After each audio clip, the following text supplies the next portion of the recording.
फौज में भेजेगा कि साधु बनाएगा, क्या करेगा? कि जिस शिक्षा की आप बात करें उस शिक्षा में देगा बच्चे को। नहीं नहीं, वो शिक्षा अलग नहीं है ना, यही तो मैं बोल रहा हूँ। अभी तो जैसे लोग सोचते हैं ना कि गुरुकुल में भेज दिया तो ये वेद पढ़ेगा, बट ये नौकरी कैसे करेगा। तो मैं वही बोल रहा हूँ ना, विज्ञान ही है वही चीज।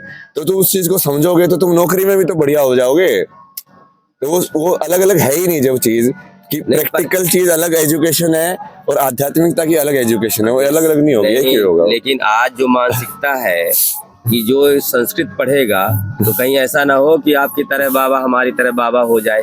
नहीं नहीं, तो उसको इसका भी तो रहेगा। नहीं नहीं, वो मैं समझ रहा हूँ, वो है ऐसा अभी। पर वो अभी जैसे जैसे जागरूकता बढ़ रही है ना लोगों के अंदर, जैसे बाहर वाले लोग हैं, मैं उनको इसीलिए काइंड ऑफ लाइक कनेक्ट करना चाहता हूँ ना कि जर्मनी में संस्कृत के ऊपर बहुत रिसर्च हुई है उन लोगों ने, ठीक है। और अमेरिका में भी जैसे सारे कंप्यूटर के उन्होंने जो सिस्टम डिजाइन किया ना, जैसे उसको सिस्टम डिजाइन बोलते हैं लोग, वो पूरा का पूरा संस्कृत के व्याकरण के हिसाब से बनाया उन्होंने। तो अब ये चीज जो भारत वालों को बोलते हैं तो वो हंसी मजाक उड़ाते हैं, लेकिन हाँ तुम सनातनी कुछ भी बोलते हो, हमने पहले विमान बनाए थे, हमने ये भी कर दिया था, ऐसे ही फेंकते रहते हो कुछ भी। बट वो चीज जब सत्य के अंदर जब उसको झुटला नहीं पाओगे, जब वो हर एक प्रमाण से वही चीज निकल के आएगी, तब क्या करोगे? तब उसको बोल नहीं सकते ना कि आप ये चीज ना नहीं होनी चाहिए, क्योंकि तब आपके पास भागने का कोई औचित्य नहीं है। लेकिन शास्त्र ये कहते हैं कि कलयुग के चतुर्थ चरण में धर्म और धर्म से संबंधित ज्ञान नष्ट हो जाना है, और हम लोग किस दिशा में काम करने जा रहे हैं उसको जागृत करने में। तो आपको क्या लगता है कि कलयुग का प्रभाव या कि हम लोग जीतेंगे? कौन? नहीं जीतेंगे तो हमें, कृष्णा ही जीता ना हमेशा, जीता तो कृष्णा ही है। लेकिन कलयुग आए तो कहते हैं, शास्त्र कहता है आयम तो युग धर्मो ही वर्तते कस्य दूषणम। जो युग का धर्म होता है वो धर्म नहीं छोड़ता। जैसे आम में खटास होती है, शक्कर में मीठापन होता है, उसको कहीं भी डाल दीजिए तो वो उसका अपना धर्म नहीं छोड़ता, खट्टा खट्टा ही रहेगा, मीठा मीठा ही रहेगा। ये बिल्कुल सही आपने पकड़ा धर्म का। मैं वो लोगों को बहुत बार समझाता हूँ कि धर्म का मतलब है कि अपने प्रकृति के हिसाब से वो चीज हो जाना। जैसे सूर्य का धर्म है सूर्य होके रहना, है ना, कि वो बस उसका चमकना है, गोल गोल घूमना है, वो उसका धर्म है भाई। यदि वो वैसी चीज नहीं करेगा तो बाकी चीज संतुलन में चल ही नहीं पाएंगी। तो हर एक चीज दुनिया के अंदर अपना अपना धर्म निभा रही है, उसी चीज को तो समझना ना। अभी तो जैसे धर्म हम क्या बोल रहे हैं, हम सोचते हैं किसी परंपरा को फॉलो करना धर्म होता है, कि पूजा नहीं की तो मैं धार्मिक नहीं रहा। वो चीज तो थी ही नहीं। वो असली जो आध्यात्म का जो जवाब है उसको समझने वाले कितने कम लोग हैं। बट वही कोशिश है ना कि बार बार जैसे लोग पूछते रहते हैं, बहुत लोगों को मैंने समझाया कि धर्म का असली मतलब ये है, सनातन धर्म जिसकी बात कर रहे हैं वो चीज को समझना है जिस तरीके से ब्रह्मा ने इस सृष्टि की संरचना की है, उन चीजों को समझना है। तो उन चीजों को समझोगे तो विज्ञान भी वही है और आध्यात्म भी वही है।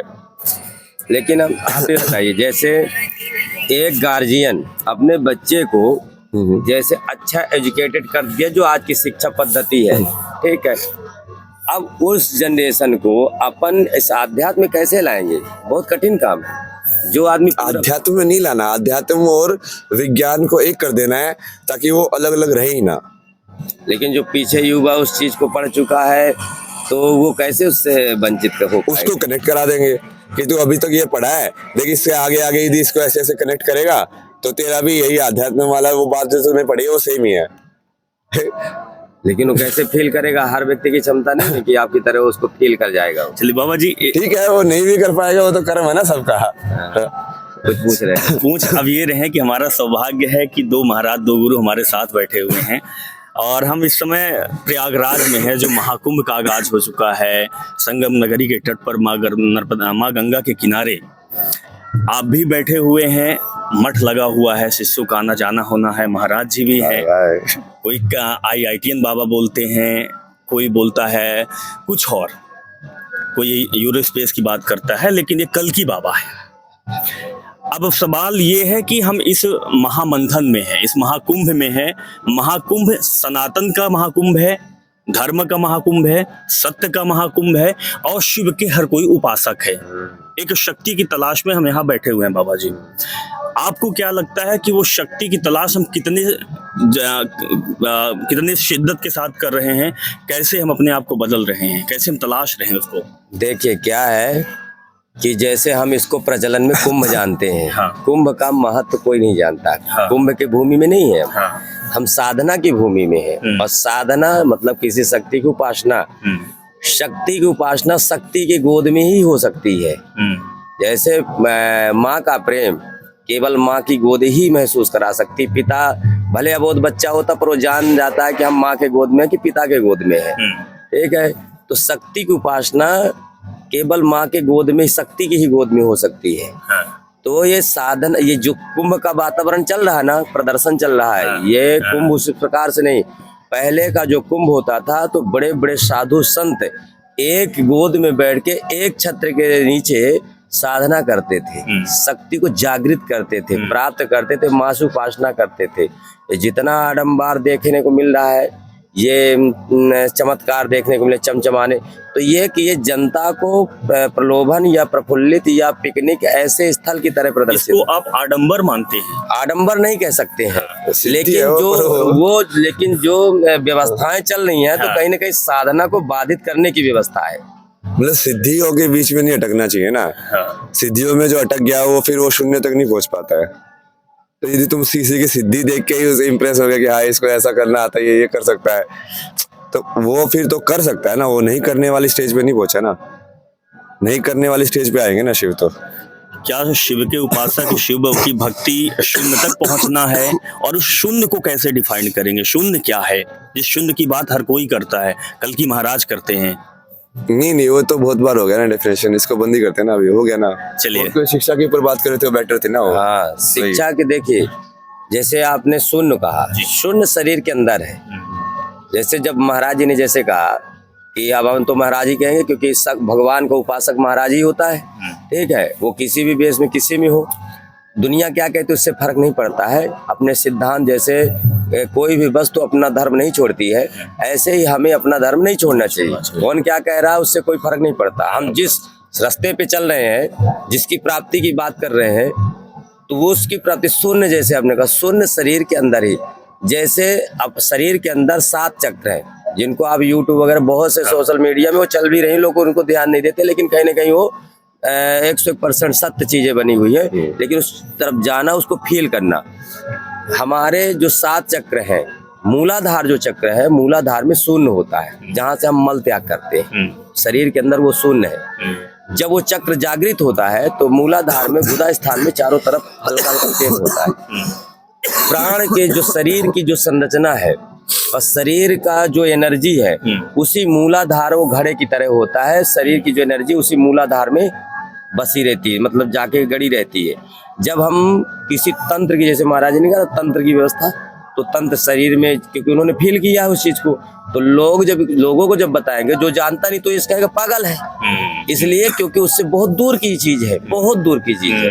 उस चीज को जाना, उस जगह पे जाना, ठीक है। और हकीकत में जब हम परमात्मा को या अपने आप की खोज में जाते हैं, तो संसार की नजर में हम पागल ही होते हैं, क्योंकि संसार के काम के या संसार की आवश्यकता अनुसार हम नहीं है, तो हम पागल ही होते हैं। हमको पागल कहा जा सकता है, नशेड़ी कहा जा सकता है, और वो क्या नाम, उसको कमचोर कहा जा सकता है, तरह तरह की उपाधियां दी जा सकती है और देते भी हैं लोग। लेकिन हम उस शक्ति की बात कर रहे हैं, या आप उस शक्ति की खोज में हैं, जिस शक्ति को खोजने के बाद हम शून्य में पहुंच जाएंगे, मूलाधार। लेकिन जो मलाशय हो गया और मूत्रेंद्रिय हो गई, ये जो 2 इंद्रियां, उसी के बीच में प्राण होता है, और 2 चीजें जागृत रहती है। वो सारे शरीर के तंत्र को, सारे शरीर की एनर्जी को अपने उसमें घड़े में, शरीर की 2 प्रक्रिया होती है एनर्जी, एक चलती है पैर के अंगूठे से ऊपर की ओर, और एक एनर्जी होती नाभि के नीचे से नीचे की ओर। प्रायः सभी लोगों की जन्म के बाद, जन्म से पहले तो ठीक रहता है, जन्म के बाद लोगों की जो एनर्जी है वो नीचे की ओर जलने लगती है। जिस दिन हमारी एनर्जी ऊपर की ओर जलने लग जाएगी, तो शून्य से हम उठेंगे और शून्य में ही जा करके समाप्त हो जाएंगे। और जिस दिन हम शून्य में जा करके समाप्त हो जाएंगे, उसी दिन परमात्मा की, शिव की, जिसकी हम आराधना करें, उसकी प्राप्ति हो जाएगी। महाकुंभ में जो आते हैं तो सोचते हैं कि भगवान के दर्शन होंगे, जगह जगह भगवान है। वो भगवान, उनको बताइए, वो भगवान क्या एक वाइब्स हैं, क्या एक तरंगे हैं, एक विचारधारा है जिसको हम भगवान बोलते हैं? देखिए, सारे सब लोग एक शरीर था, सारी शक्तियां हम लोगों के हर जीव के अंदर है, ब्रह्म है, ठीक है, वो शक्ति विद्यमान है। जैसे महाराज ने पूर्व में कहा था ना ये हमारा जो प्राण है यदि कुत्ते के शरीर में होगा तो कुत्ते के तंत्र को समझेगा, सर्प के शरीर में है तो सर्प के तंत्र को समझेगा, हम मनुष्य हैं तो मनुष्य के तंत्र को समझेंगे। वो तो समझने की बात है कि हम उसको समझते क्या है। हम कह देंगे कि नहीं वो शक्ति है या कि इंसान है या कि कोई वस्तु है, तो हर व्यक्ति थोड़ी मानेगा।